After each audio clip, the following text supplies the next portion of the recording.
What a spot.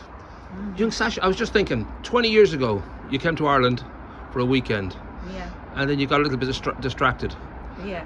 Was there a point you knew, okay, I'm going to be living here now for a while? What was that sort of something that you kind of had in the back of your head when you even arrived?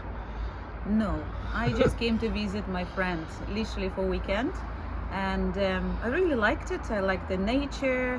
I was working in the city center then, and I was traveling on a Dart line from Balbriggan to city center, and it was beautiful views, beautiful sceneries, and I just was thinking, oh my God, I would like to stay here. Love it. Of course, the weather is the big thing, really. We have beautiful weather. Yeah, beautiful weather. That was the biggest point why I stayed, yeah. Now, I know that you told me that you came here 20 years ago, but 15 years ago, the beauty industry kind of caught your attention and you decided, this is something I want to look into, I'm going to travel, I'm going to figure out what's the best thing to do here. Was that also some sort of, little moment, or was it just that it gradually happened to you? I was always interested in beauty, but I never thought that could be a job.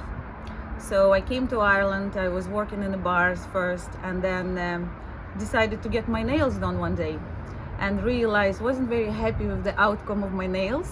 So I went back home and I've done the nail course. That's how it started. Right. And I started working in the salon doing nails. Then I met Elaine from Up to My Eyes, did the course with her for the lashes, and that's all start from there. Well, that was 2015. You started with Up to My Eyes. You were there for 8 years, so you really did sort of, become part of the local kind of scene, that people would know your work, would know that you're well capable. It was probably inevitable then that you would get that feeling, a shift, that you would think, I'd love to do this for myself at some point. Was that a big leap?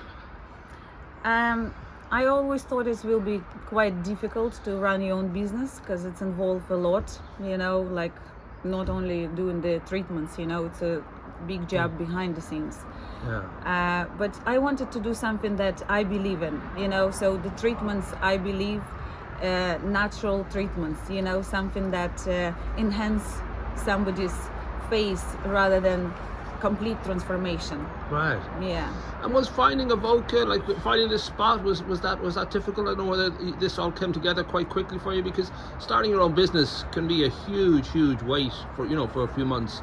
How did this come about? Well, it took me a year to get this room here.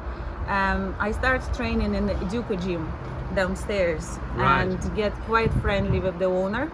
So when he just got the building and he had few rooms, and he offered me a room, but it wasn't ready, so I had to wait for a year before I move in. Well, of course, you're in a position where you're right on the N11 here. You're in Kilmacanogue. There's huge amount of parking. You've also got Avoca up the road. You've got a bunch. It's kind of a perfect little spot. I'm guessing when people find you, they're very happy that they've now got somewhere they go without any stress, without any feeling of like having to figure out, how do I get in there? How do I find a place to park? That must be great. Yeah, because it's always free parking here. They could always find a spot. Then if they're waiting for appointment, they just can go and grab a coffee in Avoca, or I have a little coffee corner here as well, so they could just sit down and enjoy themselves. We should ask too. You said to me you came here 20 years ago, 15 years ago you got into the beauty industry. So was that 5 years of partying, or those 5 years, was that just living life? Or I suppose there was a lot of exploring and finding a new world, because this Ireland would have been new to you. And was it very different? It was, yeah. I was doing the bar work a lot, and I had a little child, so I couldn't really commit to work somewhere full time, doing lashes or nails. So I was working nights because it was kind of suited me better. Yeah. But I think I think we're all the same around the world, but I do think that every country and every people has a little bit of a difference, a little bit of a kind of a flavour that's particularly them. I'm hoping that you think the Irish flavour is okay, like we're okay as a people. I love Irish people. They are That is fantastic. the right answer. Yeah. Rock and roll.